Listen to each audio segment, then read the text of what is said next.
अभिवादन स्वीकार कीजिए ब्रजेश मिश्रा का। और आप देखना शुरू कर चुके हैं द डिबेट। बहनों भाइयों, उत्तर प्रदेश की राजनीति बहुत ही कॉम्प्लिकेटेड है, इतनी कि कई बार आपको लगता है कि आप एक्सपर्ट हैं, लेकिन अगले ही क्षण आप धराशायी हो जाते हैं जब आप समझ नहीं पाते हैं कि ये अचानक क्या हुआ। जब दोपहर तक सब कुछ ठीक चल रहा था तो अचानक से समाजवादी पार्टी की तरफ से गठबंधन के टूट का अनऑफिशियल ऐलान हो गया, यानी समाजवादी पार्टी और कांग्रेस का अलायंस टूटने की खबर आ गई। मामला फंस गया कुछ सीटों पर, जहां दोनों पक्ष हटने को तैयार नहीं। नतीजा गठबंधन पर ब्रेक, वो भी कब? जब राहुल गांधी रायबरेली और लखनऊ की यात्रा पर हैं। टाइमिंग पर भी गौर करिएगा। अब ये सब कुछ चल ही रहा था कि अगले घंटे एक और ब्रेकिंग न्यूज, स्वामी प्रसाद का इस्तीफा। पार्टी से भी, एमएलसी से भी अपनी पार्टी बनाएंगे। तमाम आरोप अखिलेश यादव पे। अब राहुल गांधी जैसे ही उत्तर प्रदेश की राजधानी लखनऊ के भीतर दाखिल होते हैं, एक और ब्रेकिंग न्यूज, समाजवादी पार्टी ने प्रत्याशियों की तीसरी लिस्ट जारी कर दी। उन पर भी घोषित कर दिया जहां कांग्रेस के लोग कह रहे थे कि यहां पर हमारी बातचीत चल रही है। यानी अब गठबंधन की संभावनाएं लगभग खत्म हो चुकी हैं। दोनों पक्षों में संवादहीनता है, अविश्वास है, और इसके बीच अब ऐसा प्रतीत होता है कि बीजेपी जैसी बड़ी पॉलिटिकल पावर से अब बिखरा हुआ विपक्ष उत्तर प्रदेश में मुकाबिल होगा। आज की चर्चा इसी विषय पर। बहनों भाइयों, उत्तर प्रदेश की राजनीति हमें कई बार सिखाती है, कई बार सलाह भी देती है और कई बार दिशा भी देती है।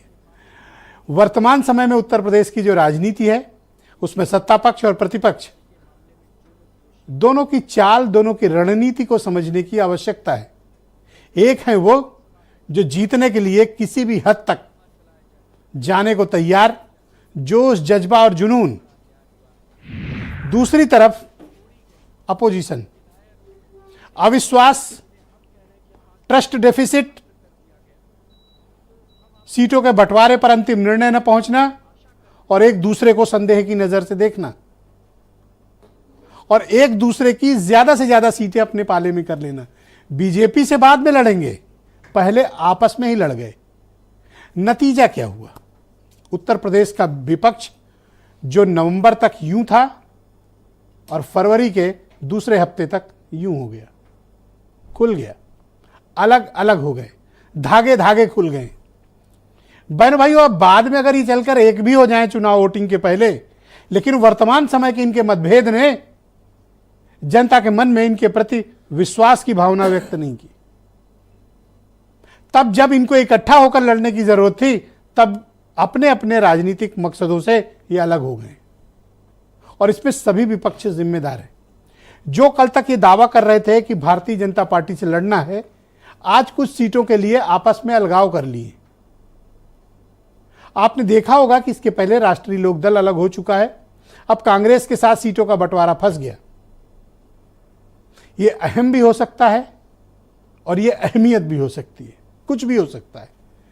लेकिन उत्तर प्रदेश का विपक्ष भारतीय जनता पार्टी जैसी बड़ी पॉलिटिकल पावर के सामने एक नहीं हो पाया उत्तर प्रदेश में। यह एक सत्य है। बीएसपी अकेले लड़ रही है, समाजवादी पार्टी अब तक 35 से ज्यादा सीट ऑफिशियली घोषित कर चुकी है, कांग्रेस अभी कोई ठिकाना नहीं, राष्ट्रीय लोकदल बीजेपी के साथ चला गया, ओम प्रकाश राजभर बीजेपी के साथ खड़े हैं। तो उत्तर प्रदेश में अपोजिशन के पास लड़ने की जो स्ट्रेंथ थी वो उनकी कमजोरी बन गई है। जिन मुद्दों पर उनका एकाधिकार था वो मुद्दे हाथ से छूट गए। जो सामाजिक जातीय समीकरण उनके पक्ष में था वो बिखर गया। आज के हालात पर राजनीति में कल क्या होगा वी डोंट नो, हम नहीं कह सकते कि कल क्या होगा, लेकिन हम आज की वर्तमान परिस्थिति की अगर चर्चा करें तो विपक्ष का यह बिखराव भारतीय जनता पार्टी को उत्तर प्रदेश में ताकत दे रहा है। भारतीय जनता पार्टी के खिलाफ जिन 55-60% वोट शेयर को इकट्ठा करने की प्रयास चल रहे थे, उन प्रयासों को बहुत गहरा धक्का लगा है। और बहन भाइयों, ये अभी से नहीं है। 5 राज्यों के जब असेंबली इलेक्शंस चल रहे थे उस वक्त से ये मतभेद सार्वजनिक हुए। 3 दिसंबर को जब मैसिव मैंडेट बीजेपी के लिए आया, 3 राज्यों से। उसके पश्चात गठबंधन में भगदड़ मची और यही वो वक्त था कि बीजेपी ने पूरी ताकत से इनके किले पर अटैक किया और पूरे देश भर में अभियान चला के विपक्ष को कमजोर कर दिया। और विपक्ष के दलों में इन 5 राज्यों की हार ने पैनिक क्रिएट कर दिया। पॉलिटिकली अपोजिशन पैनिक सिचुएशन में है, इसमें कोई दो राय नहीं है। मैं एक विशेष तौर पर बात नॉर्थ इंडिया के अपोजिशन के बारे में कह रहा हूं। ये पैनिक में है, पॉलिटिकली ये पैनिक में है। उसी पैनिक का नतीजा है कि ये न तो आपस में सहमत हो पा रहे हैं, न सीटों पर सहमत हो पा रहे हैं, न विचार पर सहमत हो पा रहे हैं, न नेता पर सहमत हो पा रहे हैं। और स्वामी प्रसाद मौर्य के रूप में समाजवादी पार्टी ने अपने यहां एक ऐसा नेता तैयार कर लिया जो उन्हीं को भस्म करने पर आमादा थे और इसका एहसास समाजवादी पार्टी को हो ही नहीं रहा था। राजनीतिक चूक भी हो सकती है, राजनीतिक लापरवाही भी हो सकती है, जोखिम भी हो सकता है, लेकिन डैमेज हैज बीन डन। तो अब क्या रास्ता बचता है?